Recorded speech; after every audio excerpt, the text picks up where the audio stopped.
Welcome everyone to the Reignite Your Passion podcast. Here's Andrea, and today our guest is Simon. Welcome, Simon. Hello, and how you going? Thanks for having me.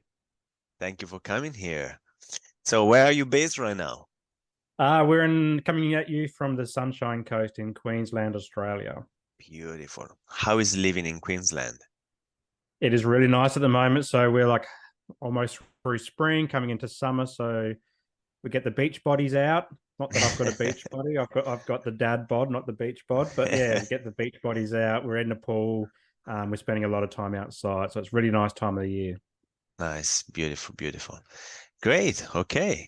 So, tell us a little bit about yourself. For example, I love to know a little bit about people when they grew up, where they grew up, and how they were as a kid, just so we have an Yeah, idea. sure.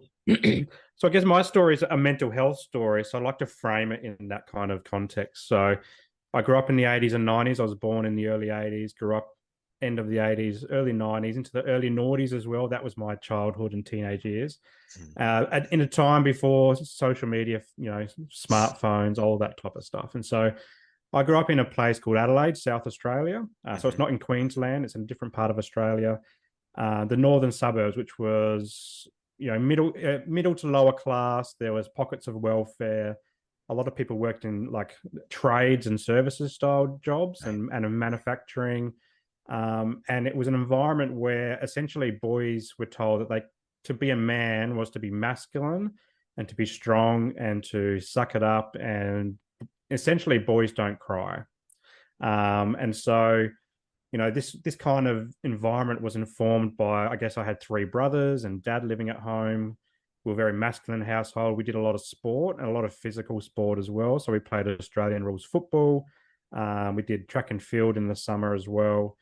And like we'd watch football on the TV. It was very like, if you haven't seen Australian rules football, it's one of those sports where you could get hit by in any direction and knocked Right. over, and it's very brutal. And there's no Okay. padding as well, so it's kind of like rugby, but you can get hit from behind as well. Oh, okay. Wow. And so like we played it, we watched it on TV, and even like when we're watching TV, like movies and stuff like that, we're talking about movies like The Terminator, Rambo, Mm, yeah, these, I know them. Die Hard, very, very masculine movies, right? Definitely. And so this is how I learned to be a boy and how I learned to be a man, essentially. It was, you got to be tough. You got to take a punch. You got to be able to, fall out of glass windows and all that and dust yourself off like they do in the movies, all that kind of rubbish, basically. Yes. But then when I was about 8 years old, I developed what's called obsessive compulsive disorder. Mm, And for anyone who doesn't know what obsessive compulsive disorder, it's an anxiety condition. And essentially what happens is an intrusive thought comes into your mind, and you're unable to get rid of it unless you perform a behavior. So the intrusive thought is the O in OCD. So the obsessive thought, the obsession. And then the behavior is the C in OCD. So it's a compulsive act or a compulsion or a compulsive behavior. And so at 8 years old, another student in the schoolyard said to me, Simon, if you stop talking for more than a minute, you're going to lose your voice forever. And mm, so that implanted in me a huge amount of anxiety because I didn't want to lose my voice. And so right. in order to alleviate that obsessive thought, I started humming to myself. And I would hum to myself all day, every day for about 2 years. And it wouldn't be like a hum, like you're skipping down the road singing a nice tune. It's like this, mm, mm, mm. And I Mm, was constantly checking, is my voice still there? Because if I right. hum, then I could feel the vibrations in the throat. I knew Right. that my voice was still working. And so I did that for about 2 years. But OCD really developed over for me when I was in my early teenage years, when mum and dad split up, and me and my little brother went with mum and lived with mum. And so I felt this overwhelming need to become the man of the house and be the man of the house because I was the oldest boy all of a sudden. And a huge wave of insecurity and the need to feel safe swept over me. And it turned from like the humming thing to spending hours and hours each night checking that the house is locked, that the doors are locked, the windows are closed, they're locked, even the appliances were off, like in terms of like the stove was off and the iron was off, because there was two things. There was one, if the doors and windows were open, there somebody Right. could break in Right. and steal our stuff or stab us or kidnap us or whatever. And if there was an appliance on, then it could set the house on fire. So I had this overwhelming fear of the house burning down and we're sleeping and not being able to get out and Right. stuff like that. So that those events basically set off essentially a 30-year mental, like, living with mental Wow. illness. And I'm 39 now. I still live with this condition and I still do these types of behaviors. But it was 10 years ago that I actually went to the doctor for the first time, and I walked in and I remember saying, choking on the words as they came out, I think I've got a mental health condition. Mm. And what that did was, I guess, reignited a passion that I have now for men's mental health. But what it also did was it opened a lid on 20 years of bottling it up. So I Mm. never spoke about it. There might have been glimpses of me speaking about it, but I didn't know what mental health was. I didn't know what mental illness was, because in the 80s and 90s, northern suburbs of Adelaide, we True. didn't talk about it. We didn't learn Absolutely. about it in school. We were told that if we were emotional or whatever, would be labeled as feminine or less masculine. We would be labeled as gay and all these types of things. And so, like, a lot of guys, and a lot of the guys that I work with from that are from the same generation that I'm from, very similar upbringings, no matter where they are in the world or in Australia, particularly, very similar. It was all that suck it up, be a man, boys don't cry, don't tell anyone your emotions. Because if you tell someone that you're not doing well, then you're a failure as a bloke. And Right. so 10 years ago, yeah, it was 10 years ago that I went into that doctor's office, said I've got mental health issues, got diagnosed with OCD, depression, anxiety. And then from there, I was able to start learning more and more about who I was and all the things that I did growing up and how I felt growing up. And all of a sudden, things suddenly made sense. Right. But it took 20 years to get to that stage. And there's a lot of things happened, a lot of hiding it, a lot of wearing a mask. So on the outside, I'd wear a mask and nobody would know that I have a mental illness. Mm. But on the inside, I was essentially dying inside. I was terrified. I was constantly feeling nauseous and sick, wasn't sleeping. I was exhausted. Right. And I kept that up for 20 years. Incredible. Wow, what a story. I mean, like for 20 years. It's a long time. It's a long time. And excuse my ignorance, but the OCD, okay, how does it, I mean, where does it come from? Is there like an explanations? Is there like a moment of, because we call it in coaching, as well, like loss of power. So Mm-hmm. somehow power loss, okay, in the past, something that happened that made, they create like a key decision in your life, and that somehow exploded in this OCD. But that's why I wanted to know a little bit. Did anything happen specifically? Not that I remember at 8 years Okay. old. Aside from that moment that I remember this student saying about the voice thing. Okay.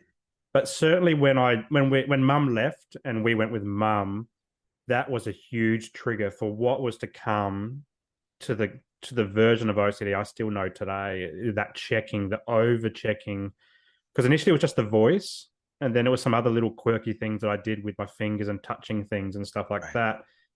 But there was nothing, and I've thought about this recently. Like, there's nothing that I can think about that was. It's not like a PTSD moment where Yeah. something happened and that was the trigger. Like, it was, I think, a lot of little things, and also potentially the way my brain's programmed. Essentially, Right. sometimes it's genetic as well. Like, some of us are more predisposed to mental illness than other people. And for me, it was an anxiety condition, which then evolved into depression as well. So yeah, I can't pinpoint it. I'd love to be able to pinpoint it. I'd love to go back and figure out why am I like this. But at the same time, that's a long time ago now, and I'm trying to move forward as opposed to looking Right. backwards. But you never know. I might get there eventually. You talked about depression and anxiety. Um, was there again a moment where you couldn't take it anymore? Let's say that pivoting moment that you said, you know what? You know what? I know I could go on my whole life this way, but no, from now on, I decide to change what I'm experiencing. Hmm. So, yeah, tell me a little bit about this moment and how did you overcome depression and anxiety exactly so that people can kind of pick things up Yeah. from you. So there's two pivotal moments, I think. The first one is in those early teenage years, and I remember being so exhausted of constantly checking the doors at night time. This was at night time. Right. So for example, I'd do the routine, go to bed, then my brain would say, Simon, did you really check that window or did you really check that door? And then I'd almost like forget that I checked it. So I Mm, couldn't just say, yes, I remember checking it.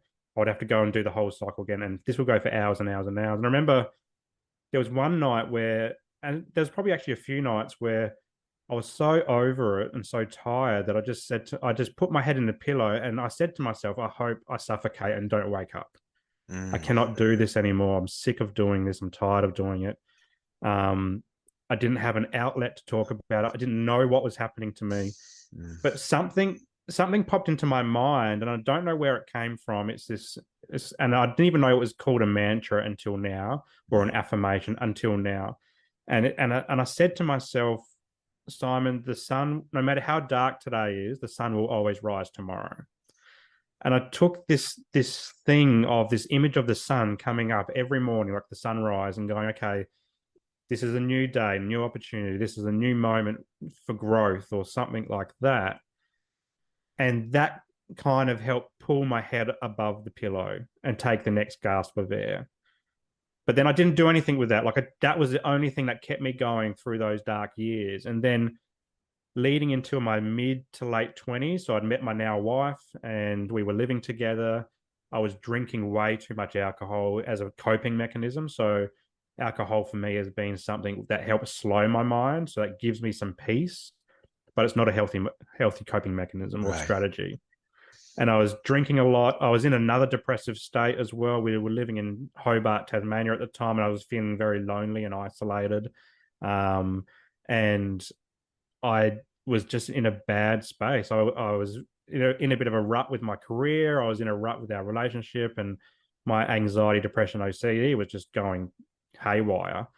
And my wife said, Simon, I think you really need to go and see someone and talk about this type of stuff. And by the 12, this is about 12 years ago, we were Mm, starting to talk about mental health. I knew what mental health was, but what stopped me was I had this overwhelming fear of being on medications for the rest of my life. I didn't want to do that. I felt like it was a stigma or a taboo. But then, so I kept trying to plug along and kept trying. I tried to drink less. I tried to exercise more.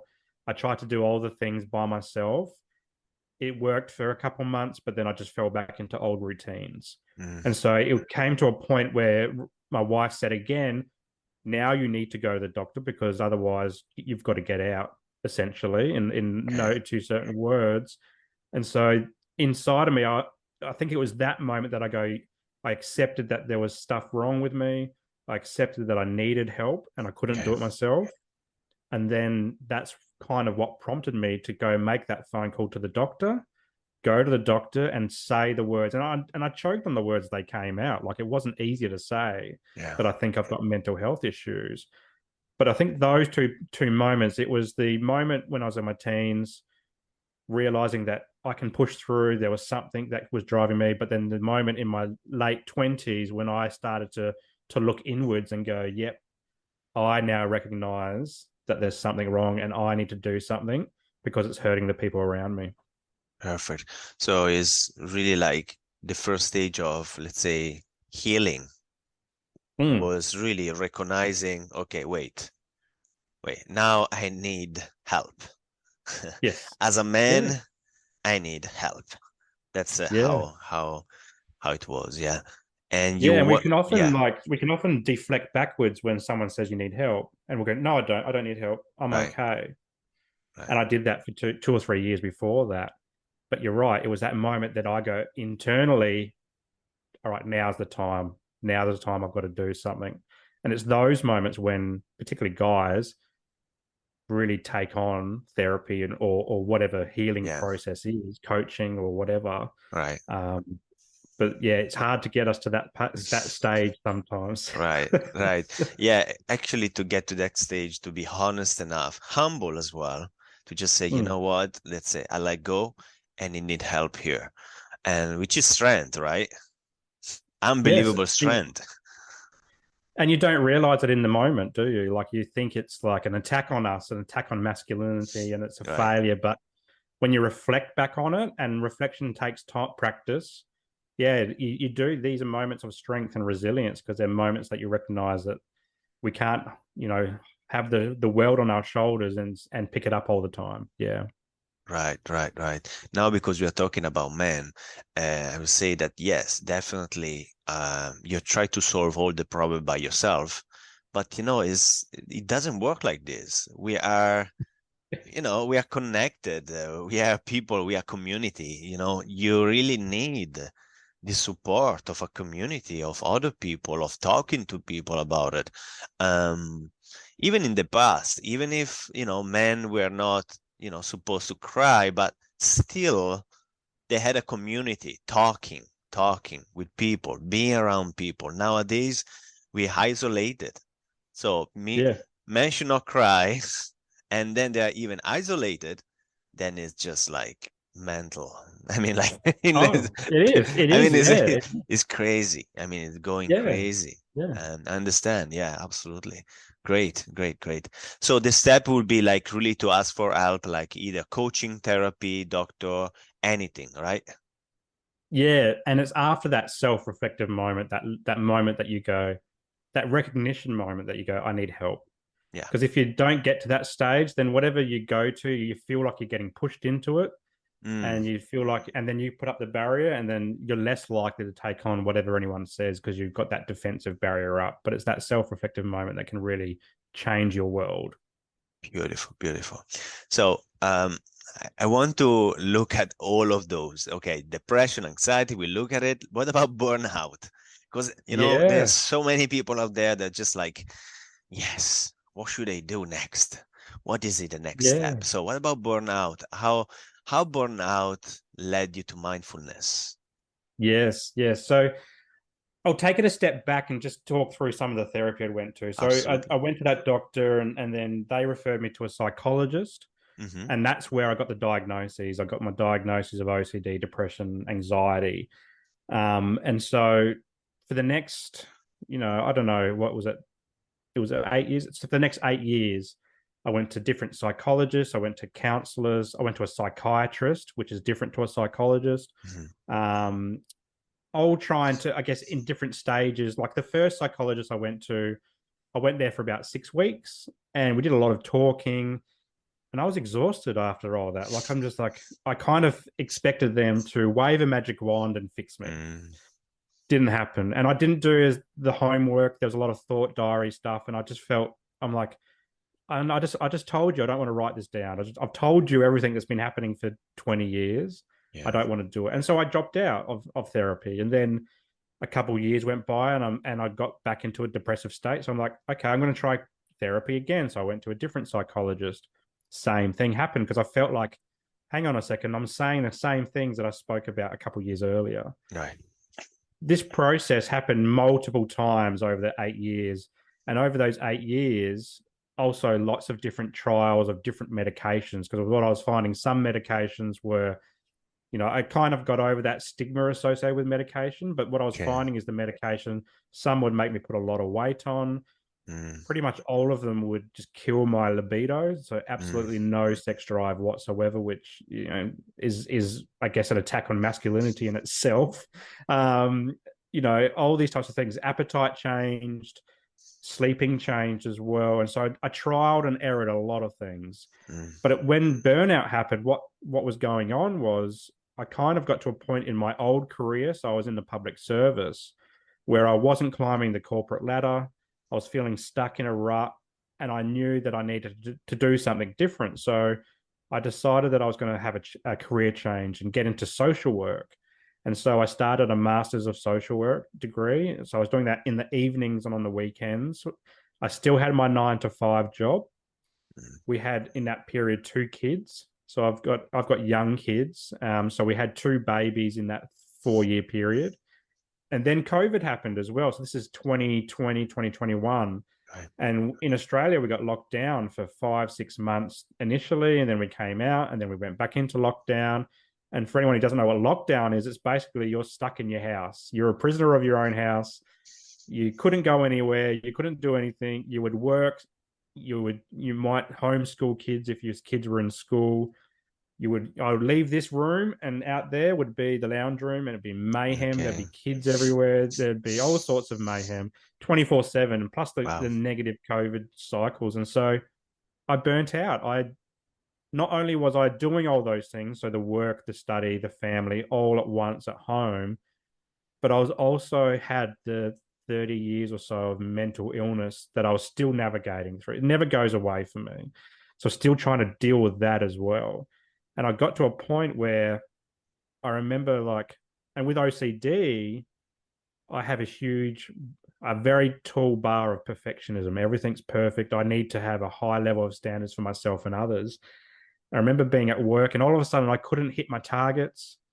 I was lagging behind. My workloads were piling on top of each other, and I just Right. couldn't focus. I was cynical. I was angry with the world. And I just broke down to my manager on the phone about my workloads, and I just started crying. And I said, I think I'm burnt out. Mm. And I never really knew what burnout was. It just came out of my mouth. And so from there, I went to the doctor, and they confirmed, yeah, this is what's called burnout. It's essentially prolonged chronic stress that doesn't get alleviated. Right. And so then I had 4 months off of work. I couldn't do anything. I could barely even lay on the couch, to be honest with you. I was that buggered. And then they referred me to a mental health social worker who introduced me to mindfulness. Mm. And like most guys, 99% of guys who hear the word mindfulness, they're like, Mm. no, like that is not what I'm doing. That's hippie, that's Yes. feminine, that's all the labels. Right. And I was a bit the same. So we started with journaling and trying to find gratitude and stuff like that. Because when you're burnt out, you lose a lot of joy. You've become very cynical and very angry with the Yes. world. And I lost joy. I wasn't finding anything joyful. And so gratitude journaling was a way for me to try and find the joy, but it didn't work for me the way, picking 3 things that you're grateful for every day. For me, I started regurgitating the same 3 things every day. It'd be family, um, having a job and having a house, essentially. They were the 3 things. Mm. And then fast forward a couple more years, and then I was coming towards the end of my university degree, and I had a placement where I could go from being a social work student into a private practice where I was giving therapy to other guys. And my supervisor at the time introduced me back to mindfulness and this mindfulness based practice, and so I could learn the theory behind it Mm. and then apply that in sessions. And what I found was that mindfulness was more than just gratitude journaling, but it's also being in the moment as well as grounding our feet. It was looking at our values and Mm. then using those values to I guess connect with our identity as guys and human beings. And then it's also around setting goals as well. So you might be in a mental health situation, or you might be in a relationship difficulty or a job loss. And so using mindfulness to set goals that kind of realign with our higher purpose and our authentic self and our genuine self. And I Mm. really like that. I'm like, oh, this actually sounds really cool. Like mindfulness isn't so girly after all. Like I could do this. And a lot of the guys actually, the guys love the value stuff, because they're like, yeah, we've never thought about ourselves in this way. Yeah. We've gone through childhood into adulthood, and then we've gone on autopilot and Mm. we've just lived our lives. But when we start looking at our values and setting directions based on our values, that's when we rediscover our passions again. And the things like the guitars and Mm. the artwork.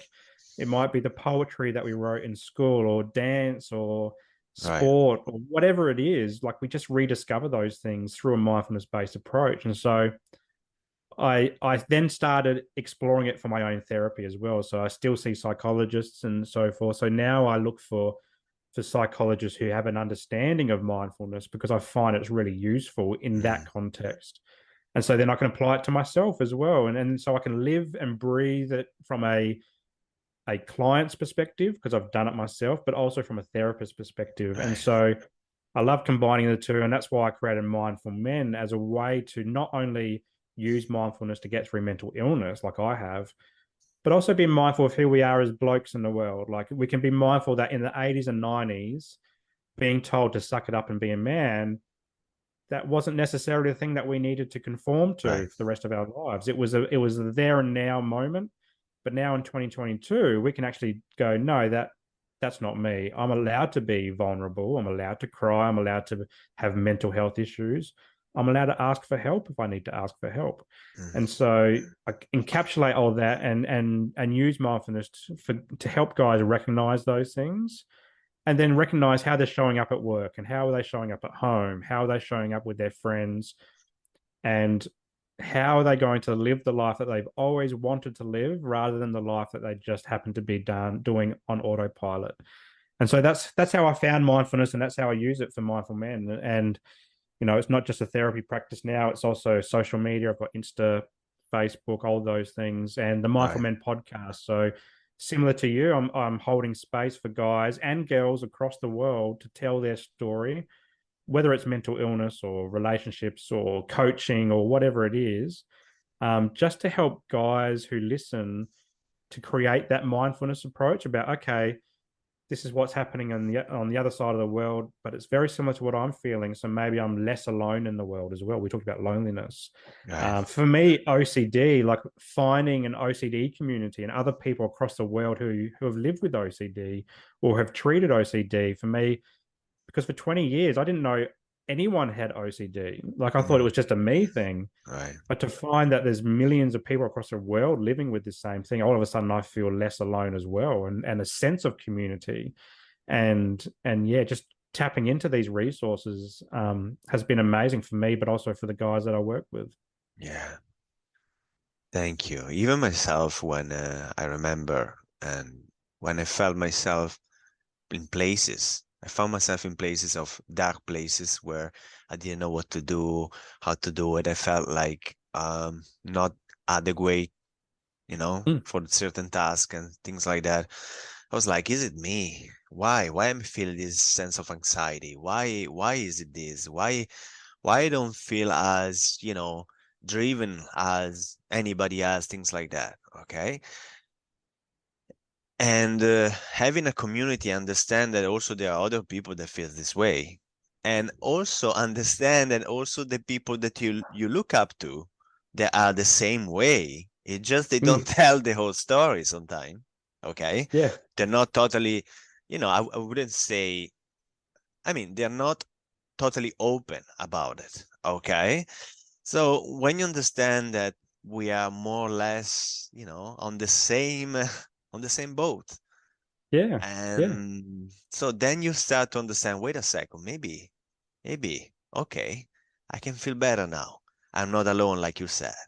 So mm, that's why I really wanted to do this podcast, because I wanted to even let people know that, there are people who, like everybody else, like they are going through something, like you, yeah, like me, like everyone else. So we can all connect it, and so understand and heal each other by just sharing even.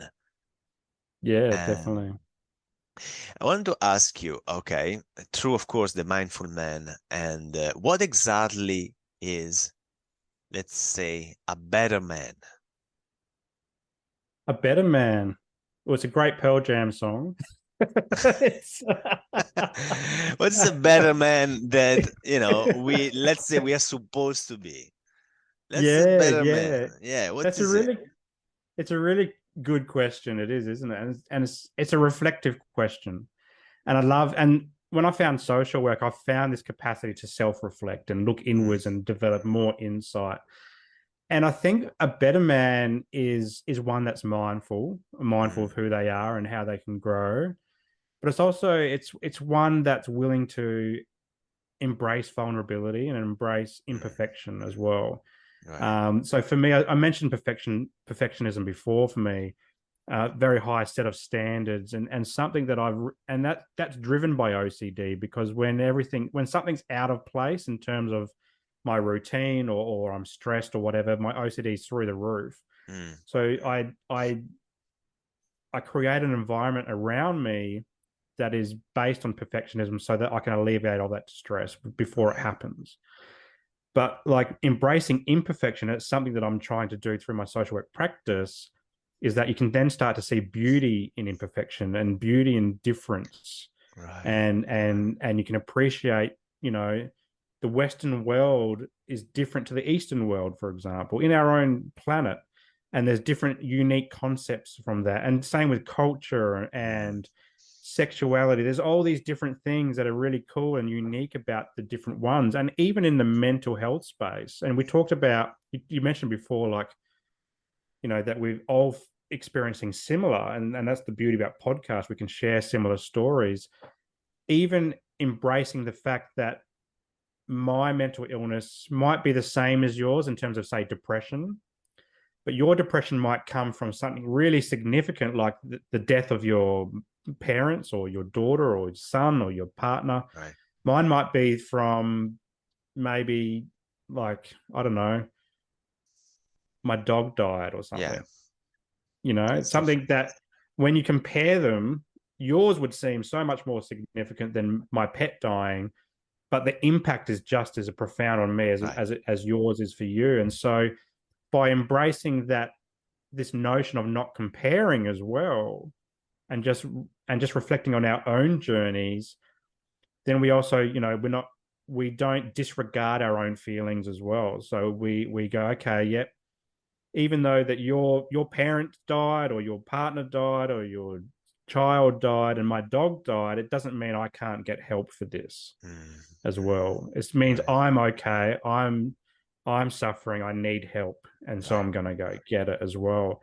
And so I think it's embracing all these imperfections and differences, and all this type of stuff. A better man can almost be that one that we always wanted to be growing up. Like, we always ask kids, what do you want to do when you grow up?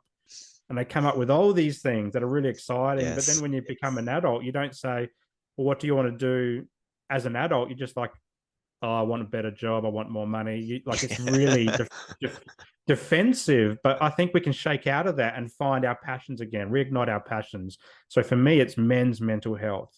Right. Me, Right. me opening up about men's mental health and talking about my own has lit a fire in my belly, just to get it out of more guys and shake it out of them and say, you can talk, it's okay, look at me, we're doing it. And I think for me, that's me becoming a better man, Mm. is embracing that and seeing where it goes, and then using it to have this business that's giving me more freedom, like time freedom, money freedom, all the creative freedom to do what I want, how I want, when I want. And for me, that's a better man. But yeah, and it's all to the backdrop of that Pearl Jam songs. So how does a better man loves? How does a better man Lose. love? Love. Love. Mm. Well, I think a better man would love himself. Mm. And that's something that I've come to work through as well, is recognizing in myself that I'm hurting, and recognizing in myself that I need to love me. And then, if I love anybody else, really, like, Mm. it's almost like, if you don't love yourself in a way that's not, no, not that you up yourself or anything like that. Right. It's more of an authentic thing, going, okay, I'm suffering or I'm hurting. What am I doing for my self-care? Am I eating right? Am I drinking too much? Am I sleeping? Am I exercising? Reflecting inwards and going, okay, if I'm not doing those things, or if I'm drinking too much, for example, loving yourself is recognizing that and going, this isn't a healthy coping mechanism. I've been using it for a long time, but maybe I can do something different. So maybe it's a period of being sober, Yes. or maybe it's a period of going to the doctor and saying, I've got mental health issues. This is all loving yourself. It's the reflecting inwards and asking for help and seeking to be better, a better man, and stuff like that. Um, And it's a really cool concept. Like, it's something that we've always gone, oh, guys don't talk about love, particularly love for ourselves. We Right. say, oh yeah, I love my wife or I love my kids or whatever, but love for yourself, I think it's a really cool thing to do, and we should be doing it more as guys. Right. And saying it out loud, it's okay to talk about it as well. Beautiful. Now, the last question about the better man, okay? um, how does a better man treat their partner? Yes, I found through different relationships, growing up, I had my first serious relationship, at 16 or so, 17. And I thought that was going to be the one and only relationship I'll ever have. A year later or so, that ended, and it broke my world. It broke my heart and shattered into a million pieces. And I dropped out of high school as a result. And from there, a few different relationships, the few serious relationships that I were in, I always found myself being squeezed into somebody else's box. Mm, I still didn't have my mental illness diagnosed, but I felt like it was always my issue, my fault for whatever was going on. And so it got to a point where a few years ago, or 2007 or so, I had about a year where I was single, and I just embraced that. This is before I met my wife. And I embraced that, and I was just happy just to hang with the boys, and just I was playing soccer as well, and living a great life in Canberra with a new career as well, making some good money. And then when I met my now wife, Rachel, what I discovered is that she was the first relationship that I ever had where it didn't feel like I was trying to be put into her box about what an ideal life should mm, be. mm. And what that made me feel was comfortable, and it made me feel safe and secure. And it made me feel happy in not only happy in the relationship, but also happy that I wasn't getting pushed in other directions that I wanted to go. And so for me, that feeling in itself and that relationship in itself, I think was an enabler for me when I did go and get help for mental illness, because I didn't feel like Rachel was trying to push me to the doctor because she wanted me to fit in her box. It was more that she was, we'd been living together for a long time, and she just wanted me to be the happy guy that I was when we first started dating. And so from that also brought a sense of security and safety. And then I found, as I opened up to the doctor, then I could open up more to Rachel and have more honest dialogue with her and communication. Say, this is what I'm struggling. Like maybe I'm stressed or depressed at the moment. And we work as a team. Even she'll recognize now, like, Simon, maybe we need to get your meds changed or checked because something's not quite working at the moment. Or she'll go, Simon, you're drinking way too much at the moment. You've got to cut back. I don't like it. And I know you don't like it. I know you feel like rubbish afterwards and stuff like that. So, Beautiful. Wow. and not getting defensive about that. It's just more about, like, I trust her. She trusts me. I respect her. She respects me. And it comes from very early in our relationship and not feeling like I was being squeezed into her box.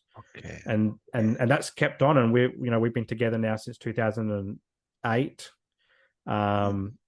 I'm not very good at maths on the go, but No, but it's still, over a me too. decade. So it's And like, yeah, long time. yeah, yeah, a long time. Yeah, long time. Okay. Yeah. But yeah, it all comes from that respect. And so for me, when I'm feeling off, and I'm the one in the household who feels off, I'm the emotional one in this household. um it's reflect I need to reflect back on me and go, okay, Simon, I'm doing some rubbish stuff, but I bounce off of her and say, what do you think? Like, what should we do? And just work with each other as a team. And I think teamwork is crucial in a Mm, relationship to make it go. yeah. Yeah. Yeah, I think it's perfect. Yeah, exactly. You said that. You said perfectly. Teamwork, it's not one better than the other. I mean, we are different, but this difference comes together. It's like the Tau Mm. symbol. We are clearly different, but we come together. No one is better than the other. It just comes together and dance with it. You hold Yeah. each other's space for what I can see, right? Yes, definitely. Beautiful. Definitely. Nice. Do you believe in higher power? I do, the older I get. and like, so I'm not a religious man in a sense. I was having this discussion on my own podcast the other day. So I'm not religious in a sense, but I do think there's something that told me that affirmation in my early teens to pick my head off off that pillow and stop myself from suffocating. Not that I was going to suffocate. Well, could have, I don't know. But something told me, Simon, the sun will always rise tomorrow. I don't know where that come from or why I said that to myself. I've never even heard of that before. But certainly I do. I believe and I hope that there's something more bigger out there. Right. I often think about the afterlife, as morbid as that sounds, and like, will I be able to see my kids there, my wife, my family, and yeah, I often think about that. But I don't know what created it or what's there, but I think it's healthy to look outside of ourselves and think big like that and get philosophical sometimes. Yeah, it's a good thing. Nice. It's a good thing. It's a good thing to believe on something. I mean, not necessarily like any kind of God, but some forces. At least it Yeah. helps. It helps definitely. So you talked about afterlife. Nice. So here we are. If you had like few hours to live, let's say from now on you have few hours to live, how would you be? What would it be your last message to the world? Um, I think I would say it to my son. He's 5.5. His name's Gus, and I and recently I've been reflecting on my journey and mental health and men's mental health, and a lot of the time I feel like I'm doing it for him.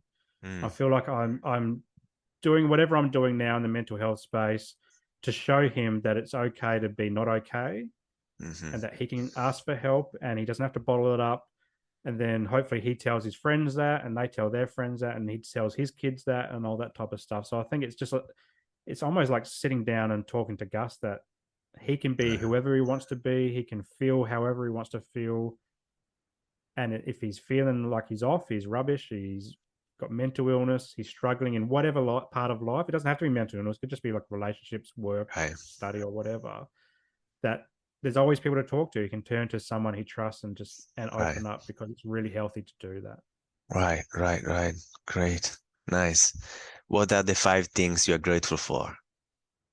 The 5 things. Gratitude for me is gone from the big three things that I think about. So I think about gratitude in hourly chunks, actually, about the little things. So Yes.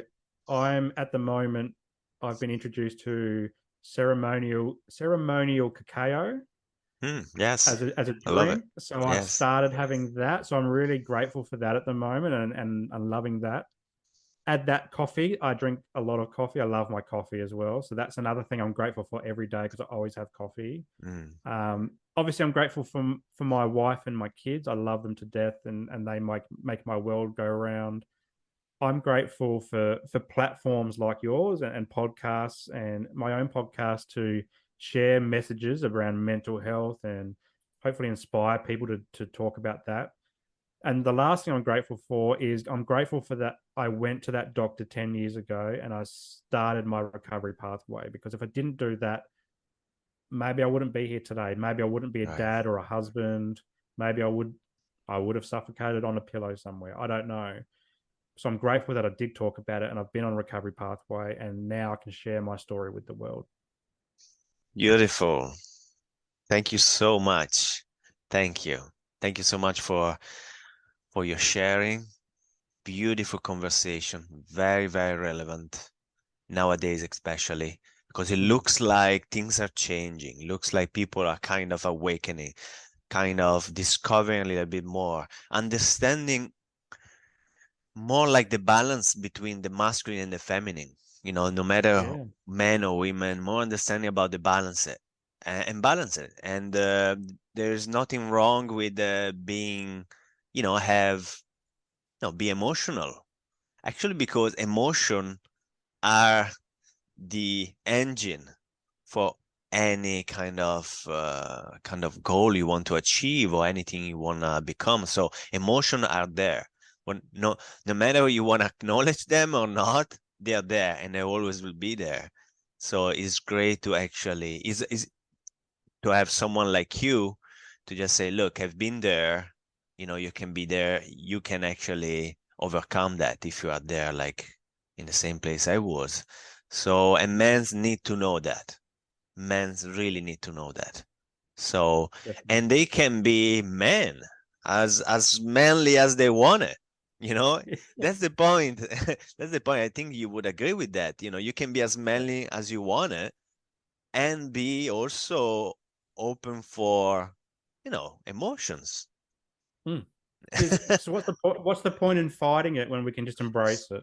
Exactly. Embrace it and just say yes and own it. Actually, that is Mm. strength. Own it.